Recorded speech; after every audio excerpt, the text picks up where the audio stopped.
स्वागत है आपका अभी क्लासेस डाउट्स में। और आपका प्रश्न है कि यह जो दबाव समूह होता है इनकी गतिविधियां लोकतांत्रिक सरकार के कामकाज में कैसे उपयोगी होती है, बस आपको ये बताना है। तो देखिए, जो दबाव समूह होता है वो कभी कभी फायदा करता है, कभी कभी घाटा करता है। लेकिन सरकार को चलाने में, खास करके लोकतांत्रिक सरकार में, दबाव सोना समूह समूह का होना बहुत ज्यादा जरूरी है। तो कैसे ये फायदेमंद है, तो इस सवाल का जवाब हम लोग इस प्रकार से लिखेंगे। तो क्या लिखेंगे जवाब में?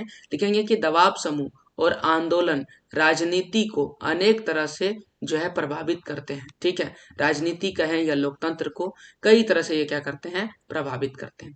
पहला, दूसरा, तीसरा, चौथा। ठीक है ना। तो यह प्रश्न आपसे अगर 3 नंबर के लिए पूछा जा रहा है या तो 4 नंबर के लिए पूछा जा रहा है, तो आप ये पूरा का पूरा लिख सकते हैं।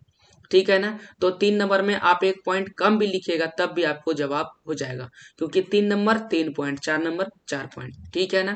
चलिए, अगर आपको पूरा, सॉरी आगे आ गए, अगर आपको पूरा याद हो रहा है तो अच्छी बात है, लेकिन अगर आपको 3 ही याद हो रहा है तो भी अच्छी बात है। तो क्या लिखेंगे?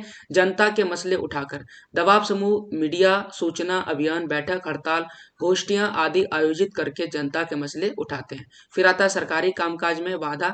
ऐसे समूह अक्सर हड़ताल अथवा सरकारी कामकाज में बाधा पहुंचाने जैसे उपयोग का सहारा लेते हैं, ताकि सरकार उनकी मांग की तरफ ध्यान देने के लिए बाध्य हो। यहाँ पर बाधा शब्द छूट गया, बाधा लिख लीजिएगा। फिर आता राजनीतिक दल की एक शाखा के रूप में। कुछ दबाव समूह राजनीतिक दल की एक शाखा के रूप में कार्य करते हैं। उदाहरण के लिए भारत के अधिकतर मजदूर संगठन और छात्र संगठन तो बड़े राजनीतिक दलों द्वारा बनाए गए हैं, अथवा उनका राजनीतिक संबंध दलों से है, यानी कि राजनीतिक दलों से उनका संबंध है। फिर आता राजनीतिक दल का प्रभाव। अधिकतर आंदोलन किसी न किसी राजनीतिक दल से संबंध नहीं होता है, लेकिन उनका एक राजनीतिक पक्ष होता है। इस प्रकार से ये इतने सारे कार्य करके जो है लोकतांत्रिक सरकार के कामकाज को बढ़िया बना देते हैं। ठीक है ना। तो ये था आपके सवाल का जवाब, और ऐसे ही सवालों के जवाब के लिए पूरा वीडियो देखिए और लाइक कीजिए, चैनल को सब्सक्राइब कीजिए। Thank you.